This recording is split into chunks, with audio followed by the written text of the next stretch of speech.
Yat yurtlarda rahmet çeken kuluna senden bir dilegim medet ver Allah'ım. Ada sanlar, yalan sanlar bari bolsa, doğru yolu odot edip ber Allah'ım. Ağzına buyurup bilmeyenleri, gıyvattan gepinden taklagın Allah'ım. Giyci günni rahmet çekenlerini halal doğdun bilen eklegin Allah'ım. Seni atlap, basın yattığa koyun, sağlık bilen iyilim oyurgun Allah'ım.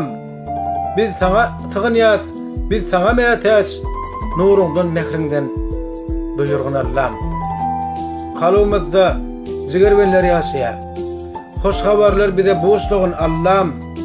Ayrılık diyen zat şeyle bir ağır, gözlerimiz gülküden yaşlığın Allah'ım.